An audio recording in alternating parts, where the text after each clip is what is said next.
शादी में बाराती इतने बड़े थे, अब किसी शादी में इतने बड़े बड़े बाराती आ नहीं सकते। उस शादी का काजी इतना बड़ा था कि इतना बड़ा काजी अब किसी शादी में आ नहीं। लेकिन आपको दिल के कानों से सुना होगा, मुझे पता है कि आप बहुत सुन चुके हैं मुझसे पहले और बहुत अच्छी बातें सुन चुके हैं, और सुन सुन के आदमी देर तक सुनता है तो थक जाता है। लेकिन अब मैं उनका जिक्र कर रहा हूं जिनका जिक्र सुन करके मुर्दे भी बोलने लगते हैं। उनका जिक्र करने लगा हूं जिनका जिक्र सुन करके अल्लाह अकबर किस्मतें बदल जाती है। इसलिए अब आओ शादी का जिक्र करूं। बाबा इतना बड़ा है, दुल्हन का बाबा इतना बड़ा है। अच्छा, दुल्हन भी कोई छोटी मोटी नहीं है, दुल्हन भी बड़ी अजीम है।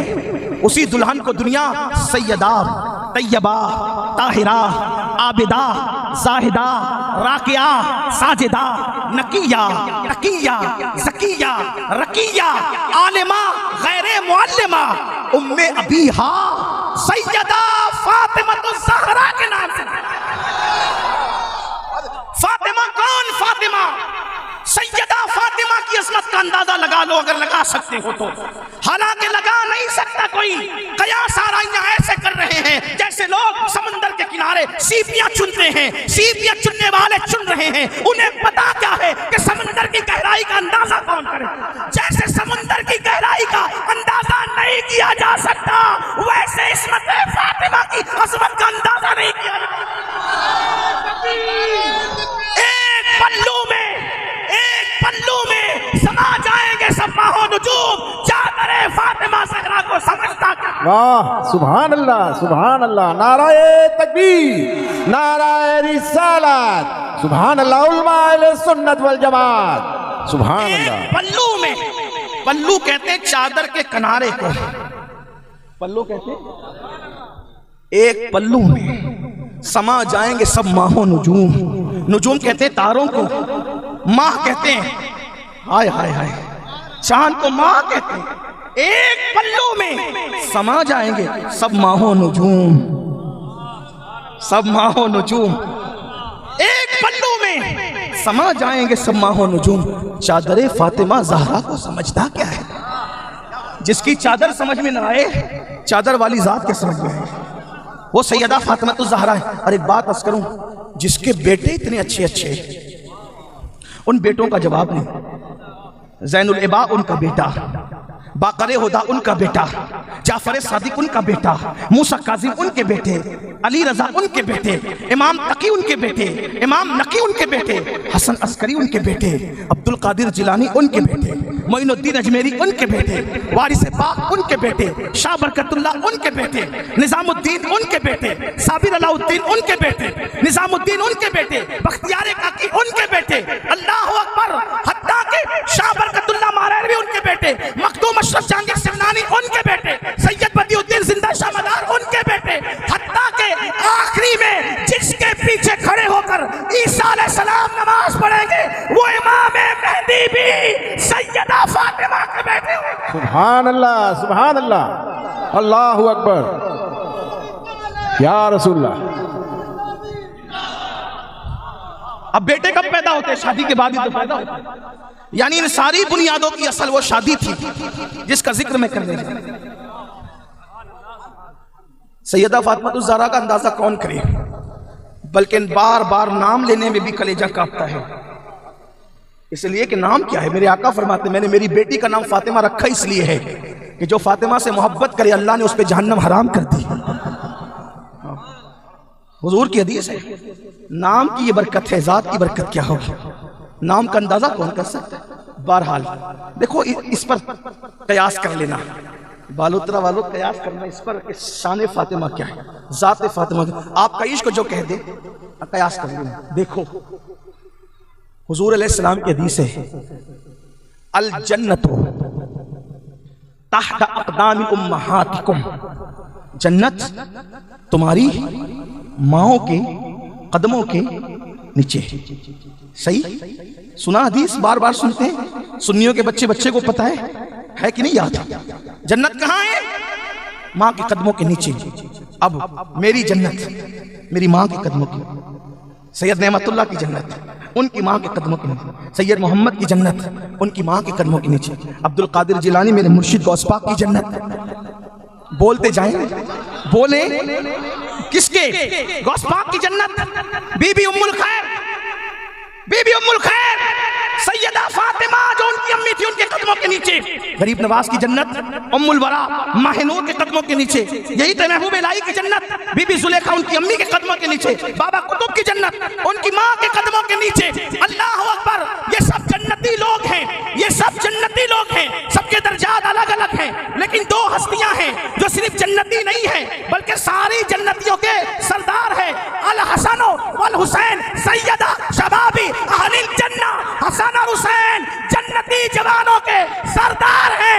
अल्लाह अकबर, तो ये जो सरदार है इनकी जन्नत कहाँ है? जो जन्नती जवानों के सरदार है, जन्नती जवानों के सरदार है, उन सरदारों की जन्नत जिस औरत के कदमों के नीचे है उसी को फातिमातुज़ ज़हरा कहा जाता है। सुभान अल्लाह, नारे तकबीर, नारे रिसालत, सुभान अल्लाह, सुभान अल्लाह।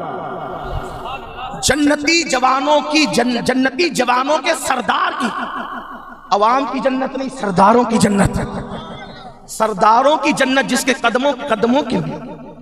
हाय हाय, अगर हदीस में नहीं आता तो मैं कैसे बोल पाता? सरदारान जन्नत, उनकी जन्नत जिसके पैरों के नीचे, सरदारान जन्नत। वल्लाह इसकी तशरीह की ये महफिल मुतहम्मिल होती तो जरूर कह देता, लेकिन कह नहीं सकता।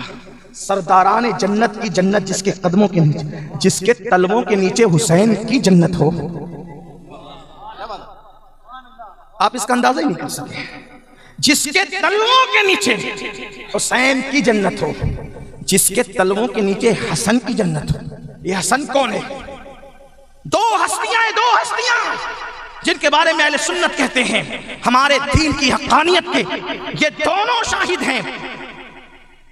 मोइनुद्दीन अजमेरी, मुहिद्दीन जीलानी, ये दो औलिया हमारे दीन की हक़ानियत के शाहिद हैं। अगर हमारे पास कोई दलील हमें नजर नहीं आती इल्म न होने की वजह से, तो हमारा दिल इस पे मुतमईन हो जाता है कि जिस मजहब व मसलक में अब्दुल कादिर जिलानी और मोइनुद्दीन अजमेरी हो, वो मसलक न कभी गलत हो सकता है ना वो मजहब गलत हो सकता है। ठीक, इससे बड़ी दलील की हमारी हक़ानियत की, हमारे दीन की हक़ानियत के ये दोनों शाहिद हैं, मोइनुद्दीन अजमेरी, मुहिद्दीन जिलानी। हसन कौन है? मोइनुद्दीन भी हसन होने पे नाज करते हैं, कहते मैं मोइनुद्दीन हसन हूं, मोइनुद्दीन हसन हूं। और शेख अब्दुल कादिर जिलानी हसनी होने पे नाज करते, कहते हैं अनल हसनी वल मुख्दा मकाम, मैं हसन का बेटा। अरे एक बात बताओ, हम जिनको बुजुर्ग समझते हैं उन्हीं के नाम पे अपनी औलाद का नाम रखते हैं। गरीब नवाज के वालिद ने, उनका नाम भी गयासुद्दीन हसन था और इनका नाम भी मोइनुद्दीन हसन। मोइनुद्दीन तो लक़ब है लेकिन इनका नाम भी हसन। तो ये हसन है, इमाम हसन, जिनकी जन्नत हसन और हुसैन है। जिस खातून के तलवे के नीचे हो, कदमों के, जिसके कदम का ये आलम है, जिसके कदम का ये आलम है, उसके कद का आलम क्या हो।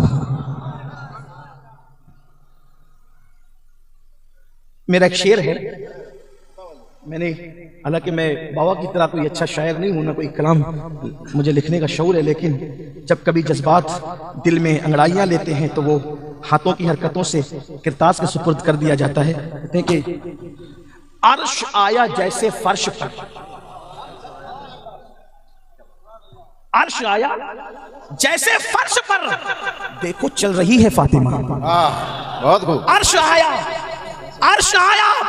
जैसे फर्श पर, देखो चल रही। उम्मुल मोमिनीन हज़रत आयशा सिद्दीक़ा फरमाती है, चलने में, बोलने में, उठने में, बैठने में, हिल्म में, सब्र में, अता में, सखा में, हुस्न में, अगर नबी के हू बहू मैंने किसी को मुशाबे देखा तो मेरे नबी की बेटी फातिमा बिनते मोहम्मद को देखा।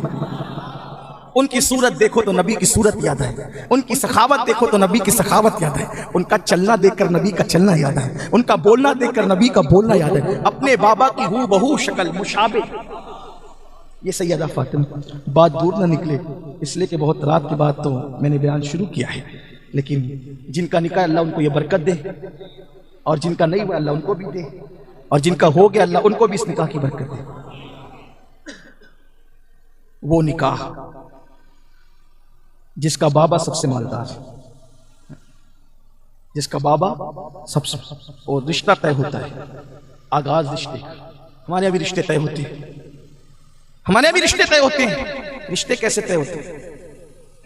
मेरी बेटी का रिश्ता मेरे अपने मियार के मुताबिक होना चाहिए। सेठ जी आपका मियार क्या है?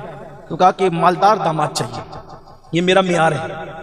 अगर आप लोग राजस्थान के लोग जो सुन रहे हैं मेरे भाई, और हिंदुस्तान के लोग भी, क्योंकि शायद इंटरनेट के जरिए से प्रोग्राम जा रहा है दूर तक, अगर हिंदुस्तान वाले सुन रहे हैं, हिंदुस्तान के बाहर भी हो सकता है कोई सुन रहा हो, ये मियार है आपका कि दामाद मालदार होना चाहिए।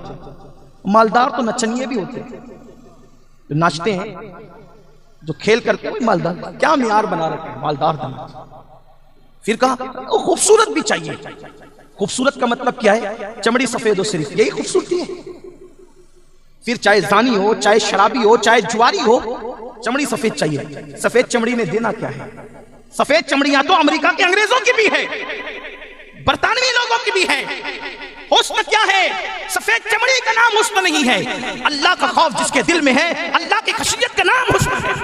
इश्क़ मुस्तफा का नाम हुस्न है। किरदार की बुलंदी का नाम हुस्न है। किरदार की पाकिज़गी का नाम हुस्न है। और उसके साथ अगर रंग भी सफेद हो तो अच्छी बात है, लेकिन रंग मत देखो, रंग मत देखो, हक़ाइक़ देखो, किरदार देखो, कैरेक्टर देखो। लोग कहते हैं नहीं बिरादरी भी मेरी चाहिए, मेरा मियार ये। मैंने कहा बिल्कुल बिरादरी तेरी हो, लेकिन बिरादरी का मतलब क्या? पठान बिरादरी? बिरादरी का मतलब ये सैयद बिरादरी, शेख बिरादरी, मिर्जा बिरादरी, शीफा बिरादरी, रंगरेज बिरादरी, ये बिरादरी, वो बिरादरी, मंसूरी बिरादरी, सब बिरादरियां देख रहे हो ना। अपनी बिरादरी क्या है? अपनी बिरादरी क्या है? सब बिरादरियां काबिल ताज़ीम है, किसी की तौहीन नहीं करता, सब इज्जतदार है, किसी की तौहीन नहीं करता। लेकिन अपनी बिरादरी क्या है? किसी ने पूछा था हजरत सलमान फारसी से कि सलमान फारसी तेरी बिरादरी क्या है? फरमाया मैं इस्लाम का बेटा हूँ और मुसलमान मेरी बिरादरी है। मैं मुस्तफवी हूँ, मैं मुस्तफवी हूँ, मैं मुस्तफवी हूँ। जो आशिक़ रसूल है वो हमारा बिरादर है। सुभान अल्लाह, नाराए तकबीर, नाराए रिसालत, उलमाए सुन्नत वल जमात। सुभान अल्लाह, सुभान अल्लाह।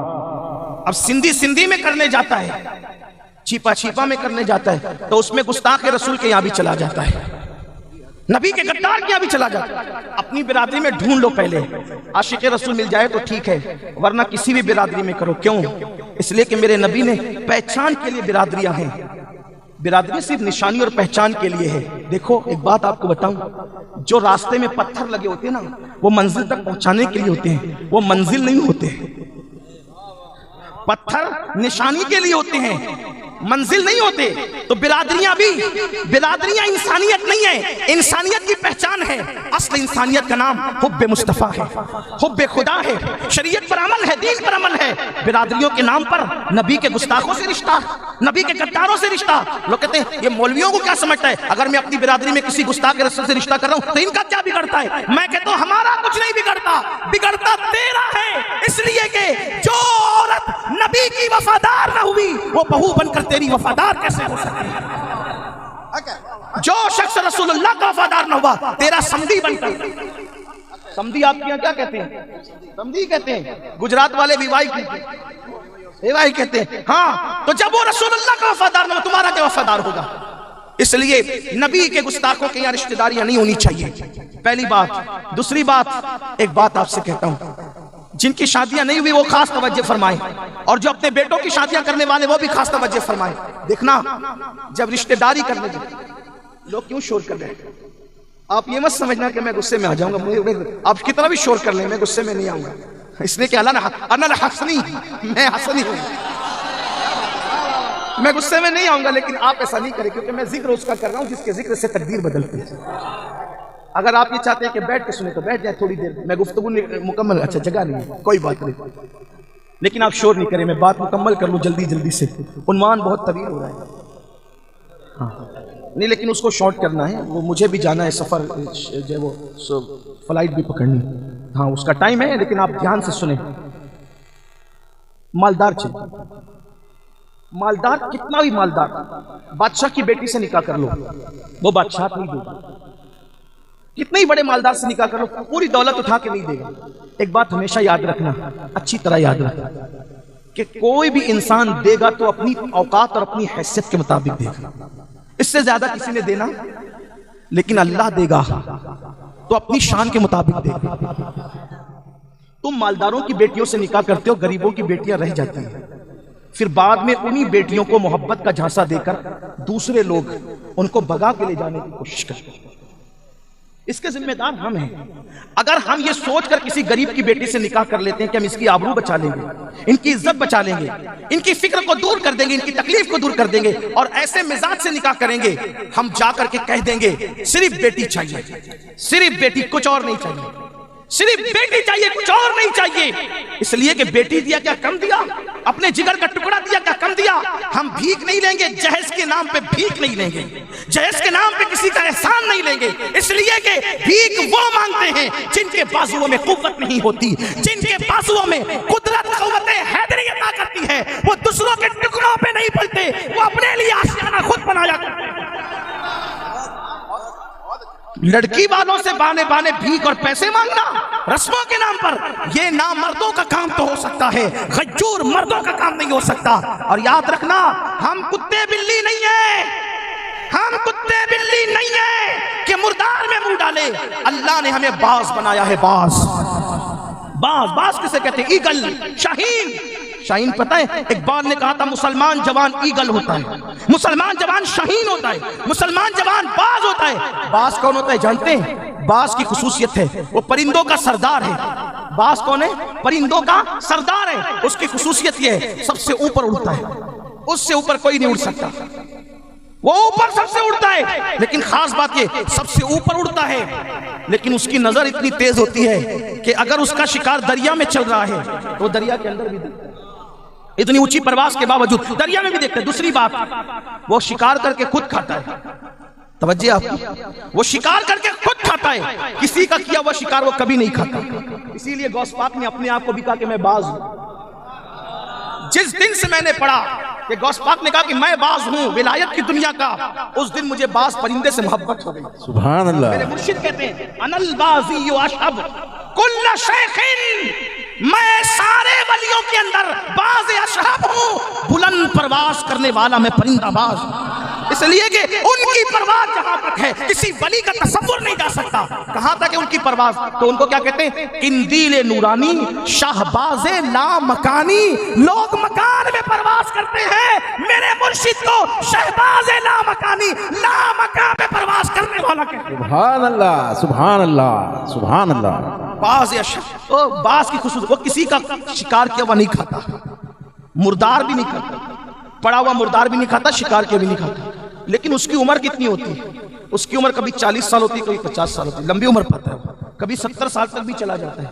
लेकिन 25-26 साल का जब वो हो जाता है बाज, तो उसके पर थोड़े बोझल हो जाते हैं, मोटे हो जाते हैं, उसके नाखून मुड़ जाते हैं, उसकी चोंच भी मुड़ जाती है। तवज्जो करना, इकबाल बड़ा फकीर है, उसने क्या बात की कि जवान मुसलमान का जवान बाज की तरह, चोंच मुड़ गई, पर भारी हो गए, उसके पैर जो वो नाखून उसके मुड़ गए। अब उसके लिए एक चैलेंज आता है, चैलेंज उसके लिए ये आता है कि अब वो मुर्दार खाने लगे, क्योंकि पैर मुड़ गए, चोंच टेढ़ी हो गई है, पर भारी हो गई, नहीं ऊपर उड़ सकता, मुर्दार खाए वो।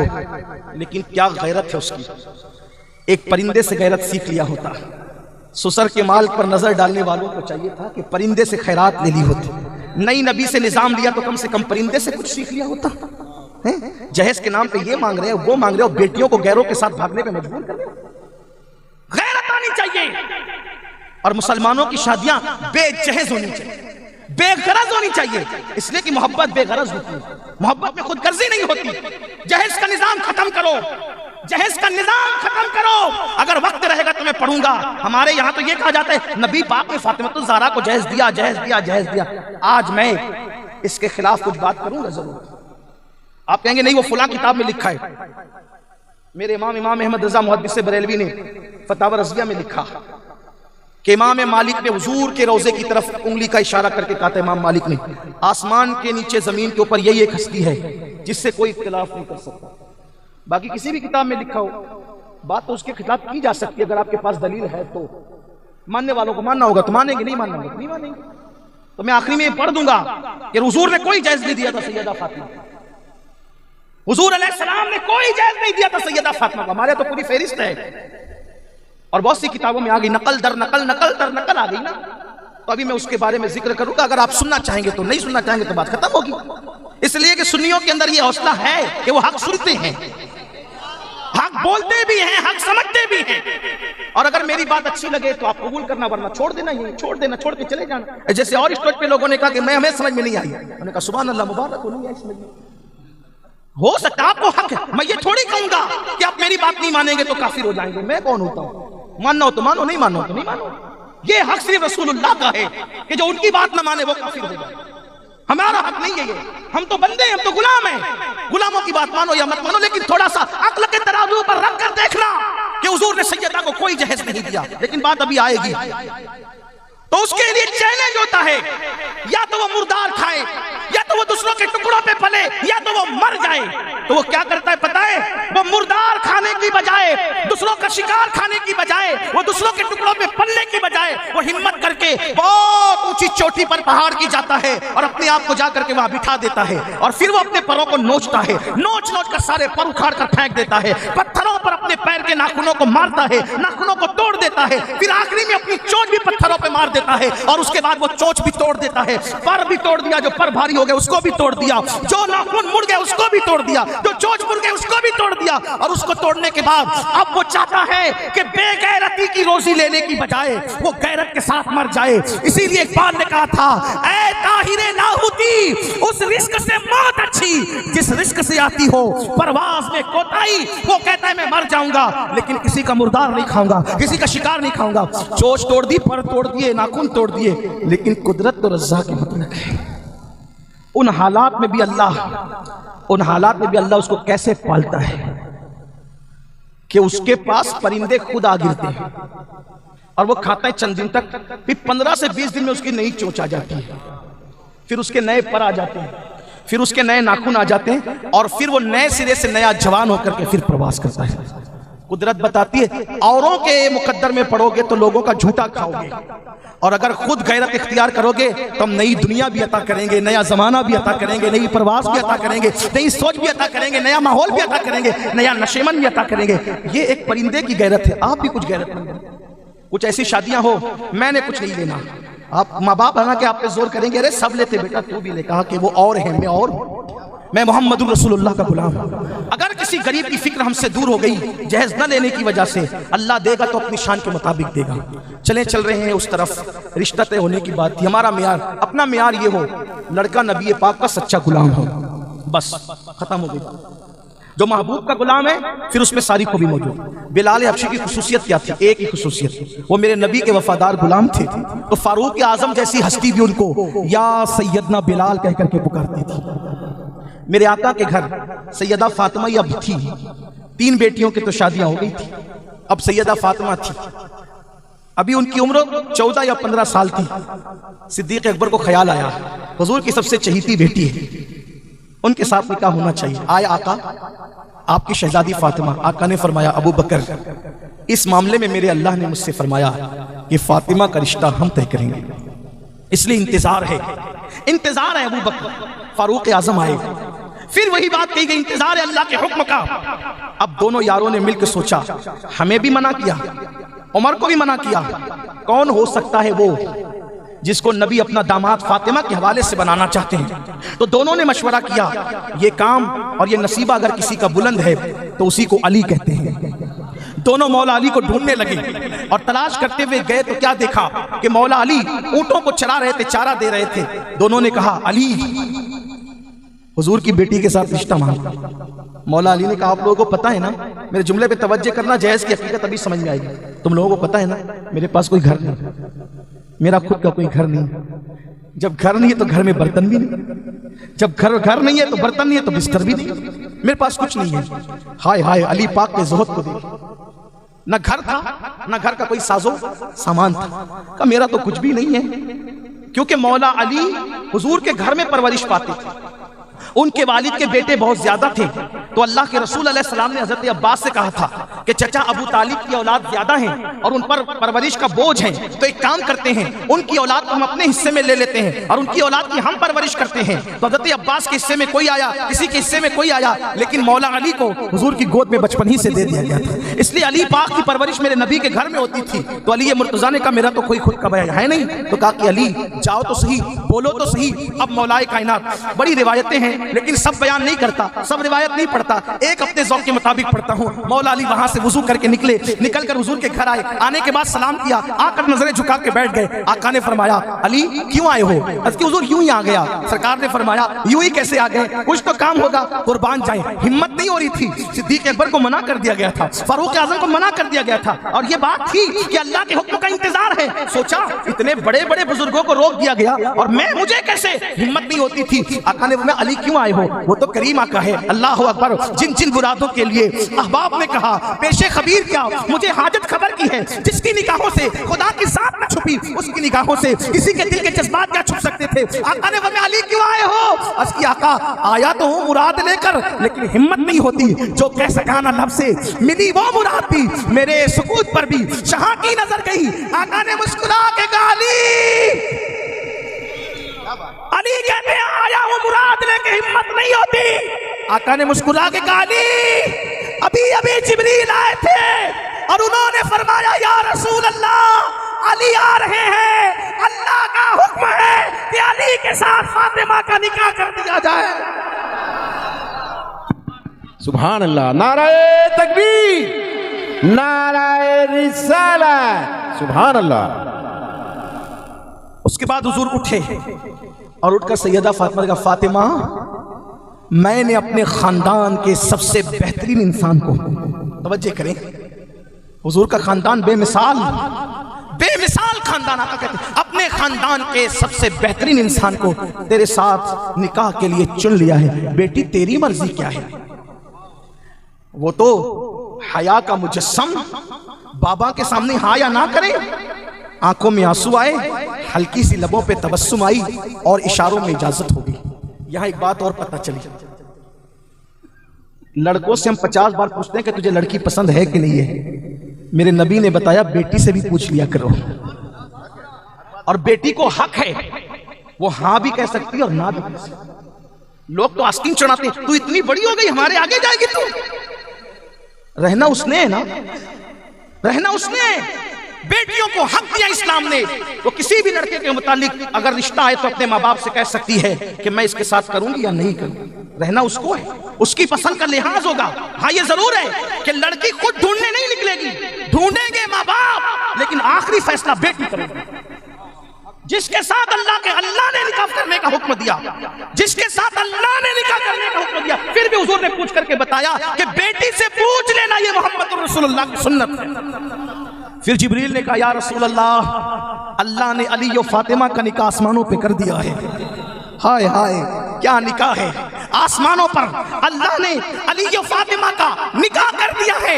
आप भी जमीन पे कर दे, आसमानों पे अल्लाह ने किया है, आसमानों पे निकाह करने वाला अल्लाह और जमीन पे निकाह करने वाले रसूलुल्लाह। तो मेरे आका ने पूछा ए जिब्रील, अल्लाह ने निकाह फरमाया, खुतबा किसने पढ़ा? कहा हुजूर खुतबे के लिए आदम अलैहिस्सलाम तशरीफ लाए थे, खुतबे के लिए आदम आए थे। अल्लाह अकबर। फिर मेरे आका ने फरमाया अली जाओ, अली जाओ निकाह की तैयारी करो। मैं वो कहने चला था निकाह कैसा था, इतने मालदार बाप की बेटी का निकाह। हुजूर कहते अली जाओ निकाह की तैयारी करो। हुजूर मेरे पास कुछ नहीं है, मेरे पास कुछ। फरमाया तेरी ज़रा है ना, वो एक ज़रा, उसको बेच दो, निकाह की तैयारी करो, कपड़े खरीदो, खुशबू खरीदो और कुछ खुरमे खरीदो और फिर आ जाओ। हाय हाय कुर्बान। मौला अली अपनी ज़रा बेचने गए। बताया जा रहा है शादी का खर्चा दूल्हे वालों पर है, दुल्हन वालों का नहीं। हुजूर ने कहा ज़रा बेचो। हुजूर के यहाँ से यतीमों को, गरीबों को, सबको दिया जाता था। और उस वक्त हुजूर अलैहिस्सलाम उठा के नहीं दे सकते थे, लो इतने पैसे ले जाओ शादी की तैयारी करो। तो हर बंदा कहता कि देखो अब हुजूर ने अपने दामाद को दिया ना, तो मेरा ससुर क्यों नहीं देगा। लेकिन उस दिन गोया हुजूर कानून दे रहे हैं, जाओ ज़रा बेचो। नहीं है ना पैसे, ज़रा बेचो। लेकिन इंतजाम कैसे हो रहा है? मौला अली चले, ज़रा कौन खरीदेगा? हजरत उस्मान गनी के दरवाजे पे, उनके दरवाजे पे दस्तक दी। अंदर से उस्मान गनी है, भाई अली क्या बात है? अब भाई मेरे निकाह के लिए हुजूर राजी हो गए, और अब उनकी बेटी के साथ रिश्ता तय हुआ है, मेरे निकाह है, तो तैयारी करनी थी, तो मैंने सोचा ज़रा बेच दूं, तो ये ज़रा तुम खरीद दो। तो पूछा कितने में बेचोगे? कहा तुम कीमत लगाओ। कहा नहीं, आप बोले कितने में बेचना चाहते हो? मौला अली ने कहा 400 दिरहम दे दें, इसमें काम हो जाएगा। 400 दिरहम दे दे, इसमें काम हो जाएगा। हजरत उस्मान गनी ने जिस उस्मान गनी को